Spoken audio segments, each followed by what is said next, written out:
এই বর্ষায় মাছের টেস্ট তা তো বলতেই হবে না, তাও যদি হয় আবার সামুদ্রিক মাছ বা নদীর মাছ, তাহলে তো কথাই নেই। বর্ষার সময় তুমি মাছ যেমনই রান্না করো দারুণ টেস্ট হবে।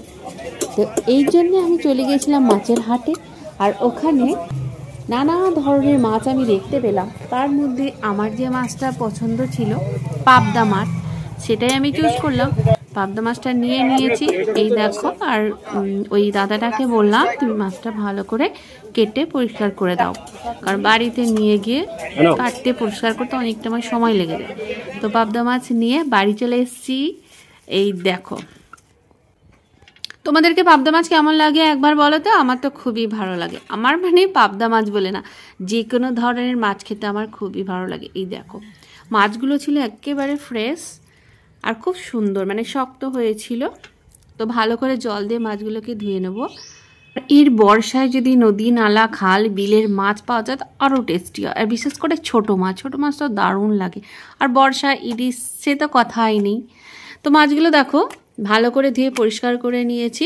সব মাছগুলো আজকে আমি রান্না করছি না। তো দেখো এই 3টে মাছই আমি আপাতত রান্না করছি। তো মাছগুলোকে ভালো করে হলুদ, লঙ্কা গুঁড়ো, নুন দিয়ে ভালো করে মাখিয়ে নেব। আর আমি আজকে পাবদা মাছটা যেভাবে রান্না করব, জানি না তোমরা পাবদা মাছ কীভাবে রান্না করো, বাট আমি পুরো আজকে অন্যরকম পাবদা মাছটা রান্না করব। আর এই টেস্টটা কিন্তু হবে দারুণ। এটার জন্য শেষ পর্যন্ত দেখতে হবে আমার এই ভিডিও। আর ভালো লাগলে অবশ্যই লাইক, কমেন্ট করো। নতুন হলে চ্যানেলটি সাবস্ক্রাইব করে রাখো। ফেসবুক থেকে দেখলে পেজটি ফলো করে রাখার অনুরোধ রইল। তো দেখ, চলো রান্নায় যাওয়া যাক। এখানে একটা কড়াই নিয়ে তেল বসিয়ে মাছগুলো দিয়ে দিলাম এক এক করে। এক পিঠ ভালো করে ভাজা হয়ে গেলে উল্টে দিয়ে ওপর পিঠটাও ভালো করে ভেজে নিতে হবে। এই যে চুলার আঁচ মিডিয়ামই রেখো।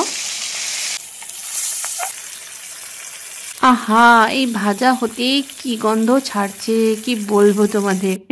আর রান্না করলে জানি না কি সুন্দর সেন্টটাই না হবে। তো দেখো, মাছগুলো ভালো করে লাল লাল করে ফ্রাই করে তুলে নিয়েছি। এবার রান্নার প্রসেসে যাওয়ার আগে আমি একটু পেস্ট বানিয়ে নেব। দেখে নাও কী কী দিচ্ছি এই পেস্টের মধ্যে। পেঁয়াজ কুচোনো কিছুটা দিচ্ছি, তার সাথে কাঁচা লঙ্কা ঝালের জন্য, একটু গোটা জিরে দিলাম, সামান্য নুন, হলুদ গুঁড়ো, ধনে গুঁড়ো, জিরে গুঁড়ো সামান্য পরিমাণে দিয়েছি, যেহেতু গোটা জিরে দিয়েছিলাম। সামান্য একটু লঙ্কা গুঁড়ো। তো দেখো, খুব সুন্দর মিহি একটা পেস্ট বানিয়ে নিয়েছি। এবারে যাব রান্নায়। ওই তেলেই আরেকটু তেল এখানে অ্যাড করে দিলাম। তারপরে যে পেস্টটা আমি বানিয়েছি সেই পেস্টটা এর মধ্যে দিয়ে দিলাম। এই দেখো, তো পেস্টটা কিন্তু ভালো করে কষিয়ে নেব। তার জন্য একটু জলের সাথে আমি অ্যাড করে দেবো। অ্যাড করার পরে একবার নেড়ে দেবো। বর্ষার মাছ তুমি যেমনই রান্না করো টেস্টি হবে। আর যারা হয় মাছ পাগল, তাদের কথা তো বলতেই নেই। যে কোনো ধরনের যেমন তুমি নুন দিয়ে সেদ্ধ করে দিলেও তার কাছে ভালো লাগবে মাছের রেসিপি। পর্যায়ে মাছগুলো এই গ্রেভির মধ্যে এইভাবে দিয়ে দেবো। আর ওপর থেকে সামান্য 2-4টে চিনি দানা ছড়িয়ে দেবো।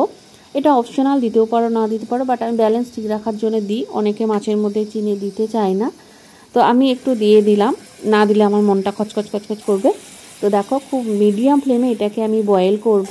জলটা একেবারে শুকিয়ে যাবে, পুরোপুরি যখন কষা হয়ে যাবে গ্রেভিগুলো, তখন একবার নাড়াচাড়া করে উল্টে দেব। এই দেখো, এভাবে উল্টিয়ে দিলাম। এবারে এখানে একটু সামান্য জল, তোমরা যে যেমন ঝোল খাবে সেরকম জলটা মেশাবে। আমি এখানে বেশি ঝোল করছি না, মাখো রাখবো। ওই জন্য সামান্য একটু জল দিয়ে একবার বয়েল করে নেবো জাস্ট, তাহলেই আমার হয়ে গেছে। এই দেখো, রান্না কমপ্লিট।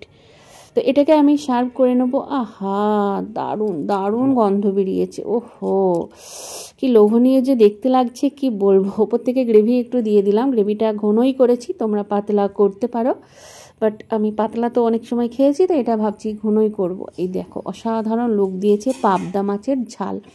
এটা কিন্তু ঝাল হয়েছে, আমি কিন্তু বেশি ঝাল খাই না, তাও কিন্তু এটা আমি ঝালই বানিয়েছি।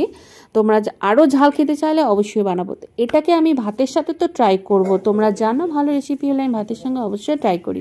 গরম গরম ধোঁয়াটা ভাত আর তার সাথে পাবদা মাছের ঝাল রান্না। ওহো, অসম। আমার তো জিভে জল আসছে। তা আমি কিছু মনে করো না, আমি এটাকে একবার টেস্ট করি কেমন হয়েছে। ওহো, এটাকে গরম গরম ভাতে মাখিয়ে নেব। তো তোমাদের কেমন লাগলো পাবদা মাছের মানে তোমরা কীভাবে রান্না করো জানি না, এই প্রসেসে করেছো কিনা। তবে ভালো লাগলো অবশ্যই লাইক করো। আজ আসি, আবার দেখা।